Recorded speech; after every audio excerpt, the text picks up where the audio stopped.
I want to read to you from the Message translation, Mark 11:24. Jesus was matter of fact. Embrace this God life. Like, embrace his way of doing. His way is amazing. It's beautiful. And when you catch on to it, when you understand that his way of living is the absolute best, then you're going to embrace that life. You're going to want to know his principles. And you're going to know that when things don't go right, it's not God.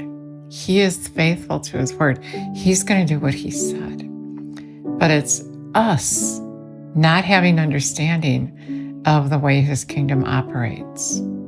And so he's never holding out on you. It's just that you don't have understanding. So really embrace it, and nothing will be too much for you. And I said all that because of what I was going to say. Nothing will be too much for you. It won't be like God didn't want to do it. God's not doing it. What's happening? It's that you lack understanding. There's something we lack.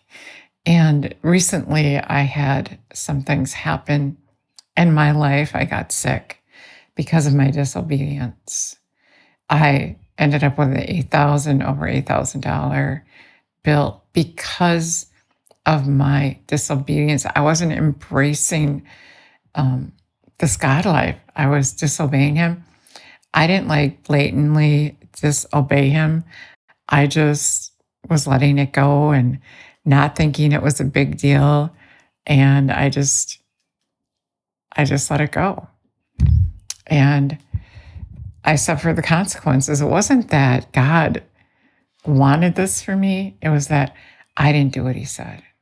And he was urging me anyway to take care of his stuff, to do his will, and that he would certainly take care of me. And so I want to share with you some of the things that he said to me. You know that when things aren't happening, that just know, as a matter of fact, that this God life is to be embraced, to, as Jesus said in the Message translation, to hold tight to it, to know it's the best. And when things aren't going the way you think they should, or you feel disappointed that God didn't show up, James says you can go to the giving God who gives to all liberally without fault finding. He'll tell you why. But many don't expect to hear him. And so they don't know why or what's going on, and think God shortchanged them, and maybe even have walked away from God. And so I was going through this thing, and I ended up with this bill because I was disobeying him. And I ended up sick. And this is what he said to me, because I went to him. I questioned him. I said, God, I need to know what's going on. And he said, you shall be provided for in my house. None shall lack. In his house, none shall lack. He said, no daughter of mine will lack. Oh, what comfort I had in that place of knowing that I'm not going to lack, that he has a plan. Even though I missed it, even though I didn't do what he said, he had a plan. And so as he started directing me, he kept telling me to cast my care and just do that thing that he told me to do, those few things. And so I started making arrangements to do those things. And one thing I didn't do because I didn't think I had the money for it, well, that ended up being the $8,000 bill that I was carrying around. And that's when he said, you shall be provided for in my house. None shall lack. And I live in his house. Psalm 90, right? Psalm 91, right? Those who sit in the presence of the Most High. Those who sit under his shadow. And that's me. I missed a few things in ignorance. And of course, the enemy got in there, and, you don't have to do that. And that really wasn't God. You listen to those lies subconsciously. And so anyway, I had some unfinished assignments and I had this disobedience. So I had like 3 things going on that I wasn't doing. And God said, just do it. Just do it. And then while I was sick, it made everything worse. And I was sick because I didn't do what he said, because I did what my flesh wanted to do. And so then from there, he said, act healed. Go ahead. So I'm doing videos, I'm doing all my work, but I'm sick. I'm not doing well at all. And I'm just going to tell you how I got sick. There was a vitamin I was doing. And he said, get off of it. I didn't know that the ingredients in there were too much for my body to handle. And it was a chocolate protein that I was taking with vitamins in. And I knew he was telling me not to, but I just thought, yeah, I will. I'll stop eventually. But then I got sick, really, really sick. And so that caused my sickness. And it took me a while. I still have some symptoms left of having it because I had an overdose, I think, of the vitamin A. I'm not sure exactly what it was anymore, but just feeling so much better from getting off of that. And I thought I needed it for the energy. And he had also told me to switch vitamins. And I did that, and I feel so good. I didn't know it was so toxic for me, that it was wearing on me. I didn't have the energy that I thought I should have. And so I even would have a little more. And so it got me in a mess.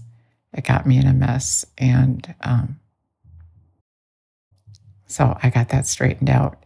And then there was some assignments that he gave me to do that I kept putting off. And then when I was sick, it made it that much worse. It's like, oh, I can't do this. And I was so tired. So weak, so lethargic while I was healing through this. And he said, just go ahead and act like you're well. And I've done that before and gotten healed in other situations. So I kept acting like I was sick. I was denying the sickness to be there. I wasn't like denying that I was sick, but I was denying it. It's right to be there. Because even though I messed up, I'm healed. And I spoke to the mountain. I commanded those symptoms to go. And little by little, just like he said, day by day, those symptoms just started fading away. And there's hardly any left. And this has been going on for over a month. And so I made it through, and I feel so wonderful. I feel so good. I feel so much more healthy than I had been. And so then, there are other things that, like I mentioned, there was another thing he kept telling me to do, and I didn't do it. And I finally did it. And feeling better, feeling amazing, feeling wonderful. And not only physically, but just from obeying him and then accomplishing what he told me to do.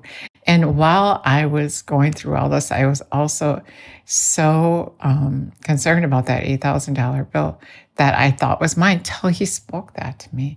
But then, I kept going to that place, and he said, don't worry, cast your care, just like Peter said, bring all your cares to the Lord, and he cares for you. And so I refused to worry, not saying I did 100% perfectly, but I refused to worry. And then all of a sudden, one day I woke up, just like I woke up and I felt so much better. Another day I woke up, and that $8,000 plus is now a zero. Just a couple days ago, zero. He paid my debt. He's so good. He's so in love with us. And so, and I will tell you actually also that the $8,000 bill was because I ended up, and I haven't gone to the hospital in ages, but I ended up going to the hospital. I got attacked with so much fear from the enemy. And I was so beside myself, even though God told me what was wrong and what to do. I still ended up going to the hospital. I went to the emergency room, and I thought I had insurance for that, but I didn't. And that's how I ended up with that bill. And I thought, I am in such a mess. And, of course, they sent me home, and I already knew it was wrong, and I checked out. But to have that bill made me sick to my stomach. And yeah. So you have to obey him. He said, if you love me, obey me, and I'll show myself to you. So right in the middle of my crisis, I still had a chance to obey him. And he showed himself to me. He showed himself to me. And I could have paid that bill. They offered me to pay $900 a month, and that is crazy and way over what I can do. But he just took care of it. He's so good. He's so in love with us. And that's why he said, when you stand before him, when you're asking and you're speaking to the mountain, make sure you don't hold anything against anyone. Forgive them so your Father can forgive you. And so that covers everything. And, obeying him in every area.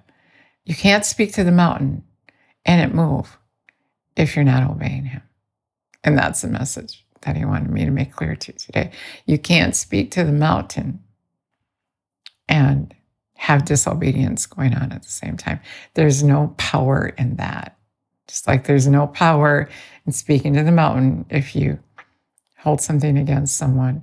There's no power in speaking to the mountain if you aren't fully obeying the Lord your God and doing what is right in his eyes, so that you can be blessed in the city, blessed in the country, blessed when you go out, blessed when you come in. He's amazing. I'm so in love with him. He is so good to us. And I'm paying closer attention. It's so easy to get off and miss one or two of his directions and just, going on. You have all this stuff to do and you keep going day by day, and then all of a sudden it hits you. You didn't do what he said, and there it is right smack in front of you. And so do what he's telling you to do. Listen to him. He's trying to save you. I didn't have to get sick if I would have just listened to him to begin with, but I didn't. And I wouldn't have been in debt either. So Jesus is so good, so in love with you. He's so in love with us. Let's acknowledge him. Jesus, I thank you for taking care of me, for taking care of us. And all we have to do is surrender to you. And I just thank you and praise you, Lord, that eyes would be open today. People would have understanding to know that you're not doing bad things to us. You're not saying no, but it's our reluctancy to just quickly obey you and do what you said so you can do your part, so you can take care of us. Thank you, Jesus. So good to us. So whatever you feel I'm nudging you to do it. Just do it. He's trying to take care of you. He's not saying no. He's not saying, I'm just letting this happen to you to teach you something. All his promises are yes and amen. I have come that you may have life, have it to the full until it overflows. Getting sick isn't a good life. Being in debt isn't a good life. Thanks for listening, guys.